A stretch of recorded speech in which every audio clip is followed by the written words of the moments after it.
тамошобинони азизи шабакаи Баҳористон.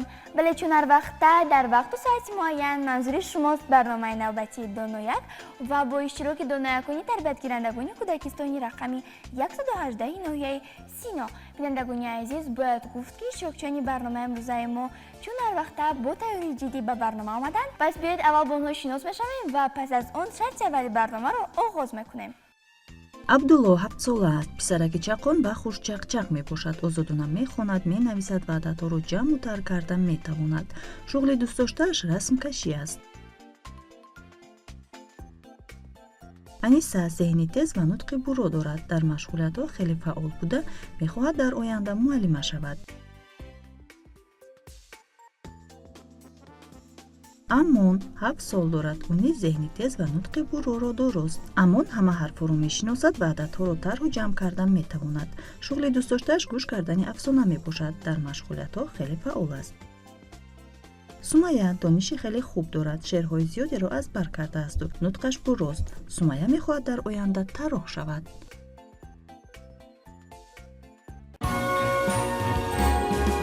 салом бачаҳо. ба барномаи мо хуш омадед. хуб бачаҳо, барномаи Донояк аз 3 шарт иборат аст ва дар ҳар шарт ман ба шумо 4 саволи пешниҳод мекунам.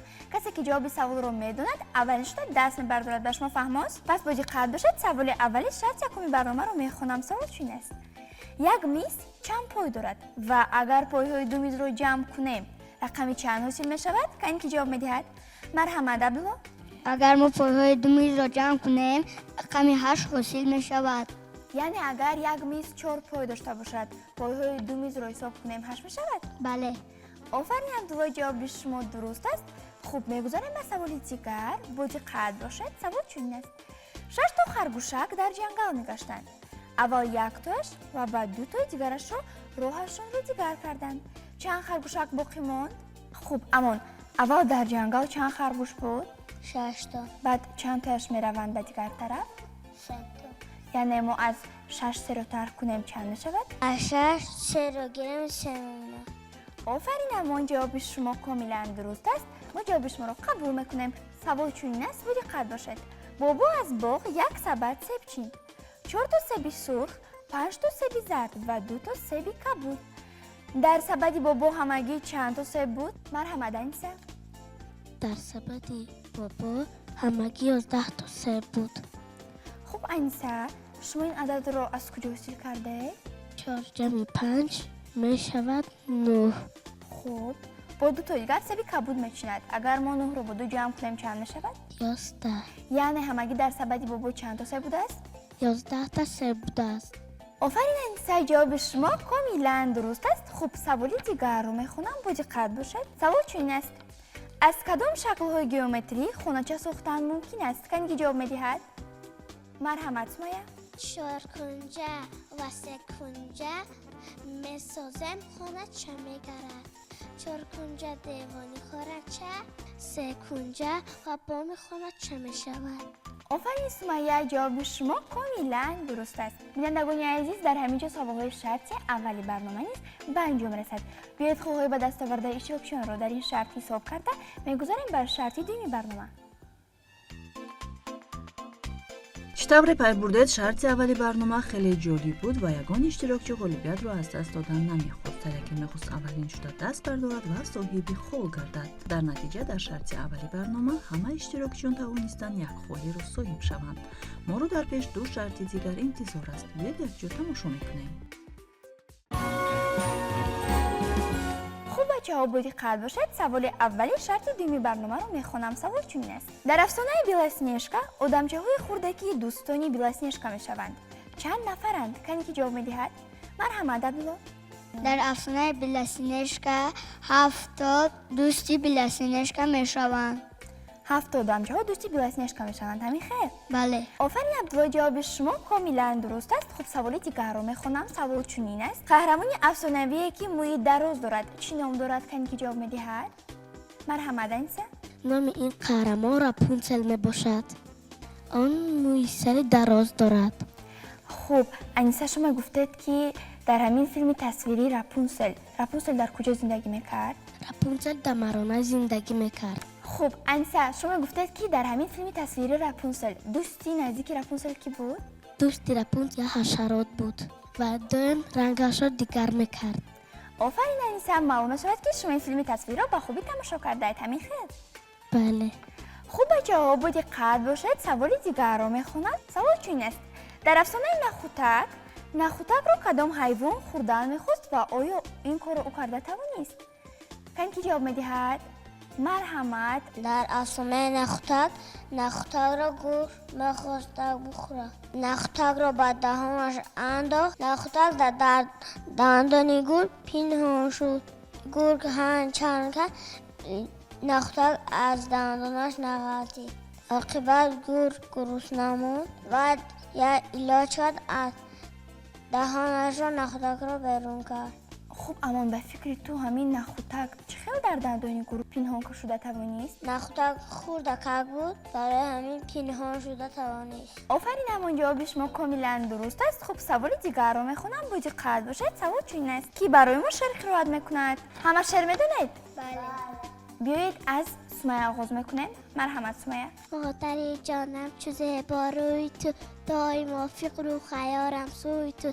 از برایم از هم زیباتری، شعر این رنار تو، دلجوی تو. دوست می‌دارم تو را من مادرم، دوست می‌دارم تو را من مادرم. ای عزیز و همتی بختازی جان، به نهای غم بسار میرما. هستی نور و مرگنی اندر خانده، هست که ها هم که باشی در امان. دوست می‌دارم تو را من مادرم، دوست می‌دارم تو را من مادرم. آفرین سمیه. مرحمت. اما شهر دوشنبه ایمان شهر آزادگان است. برای سیر و سیاحت آن بهترین مکان است. در بیستان‌های زیبا کودکستان و باغ‌ها بنیاد نمود بهر ما. سرور و پیشوای ما تا خوانده دانا شویم، زور و توانا شویم. فردا این وطن را سازندگان ما شویم. آفرین. اما مرحمت انیسه. تاجیکستان نور چشمانم توی، تاجیکستان ملک پرشانم توی.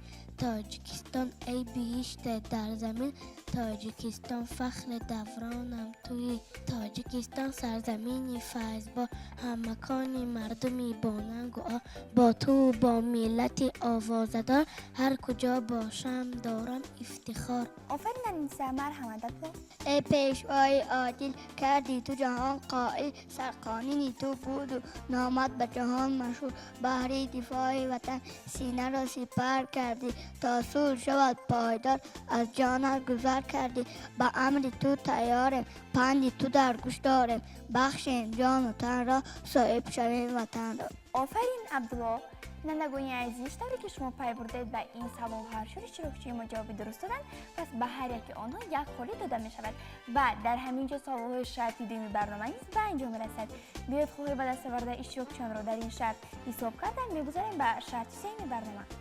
سوال‌های شرطی دومی برنامه دویر به افسانه و فیلم‌های تصویری ترتیب داده شده بودند. در این شرط نیز اشتراکچیان غالبیت را از دست دادن نمی‌خواستند. کوشش می‌کردند اولین شده به سوال جواب گردانند. در نتیجه سمیه یک خال، دیگران باشند دو خالی را صاحب شدند.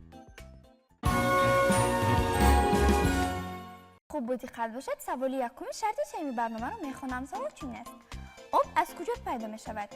کسی که جواب می‌دهد؟ مرحمت عبدالله. آب از یخها پیدا می شود. اگر فصل تابستان آید، یخها آب می شوند. این معلومات رو کی داد؟ به من این معلومات را معلمم داد. آفرین عبدالله، جواب شما کاملا درست است.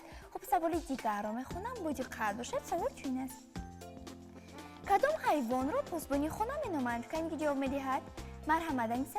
سگ را پاسبان خانه میمانند و دوست نزدیکی احسان است. آفرین انیسه، جواب شما کاملا درست است. خب میگذاریم به سوال دیگر، با دقت باشید. حیوانی که در پشتش کوهچه دارد چی نام دارد؟ کسی که جواب میدهد؟ مرحمت. امان حیوانی در پشتش کوهچه داره شتر. امان شما یگان بار همین شتر را از نزدیکی دیده اید؟ بله. در کجا دیده اید؟ در باغ.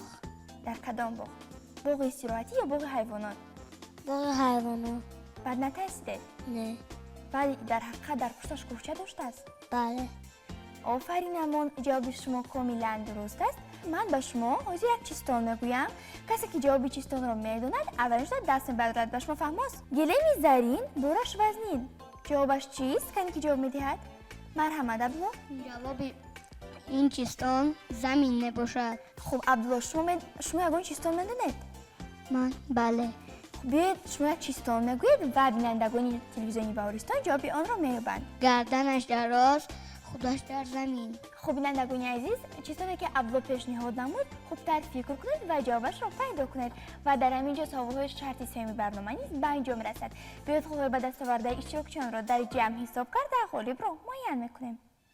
дар шарти сеюми барнома низ ҳар як иштирокчӣ пештастиро аз даст додан намехост. чунин шарти охирини барнома аст, кӯшиш менамуданд холҳои бештарро ба даст оранд ва дар натиҷа Абдулло 2 хол, Аниса ва Амон бошанд 1 холиро соҳиб шуданд. ҳамин тариқ баъд аз ба анҷом расидани се шарти барнома, Сумайя 2 хол, Аниса ва Амон 4 холи, Абдулло бошад 5 холро соҳиб шуд. яъне аз ин бармеояд ки ғолиби барномаи имрӯзаамон Абдулло мебошад. Абдулло, ғолибият муборак.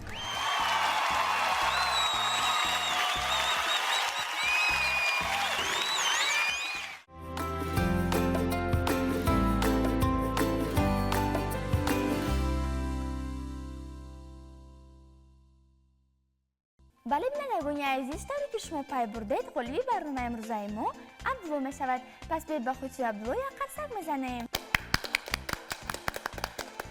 офарин, Абдулло, ғолибият муборак бошад. ташаккури зиёд. шумо ба ҳамсолонатон ва бинандагони телевизиони Баҳористон чӣ гуфтанӣ ҳастед? ман ба ҳамсолонам гуфтаниам ки ба боғча раванд, мисли ман доно шаванд. ва баъдан дар барномаи мо омада иштирок кунанд. ҳамин хел? бале. офарин, Абдулло, бачаҳо шумо ин ро афтода нашавед. мо шуморо дар дигар барномаҳои телевизиони Баҳористон интизорем. бинандагони азиз, дар ҳамин ҷо барномаи навбатии Доно 1 ба инҷом мерасад. ёдовар мешавем ки иштирокчиёни барномаи имрӯзаи мо буданд тарбиятгирандагони кӯдакистони рақами 118 ноҳияи Сино. шумо ин бинандагони азиз бештар хонед, бештар омӯзед ва Доно 1 шавед. то барномаҳои дигар саломату сарбаланд бошед. хайр.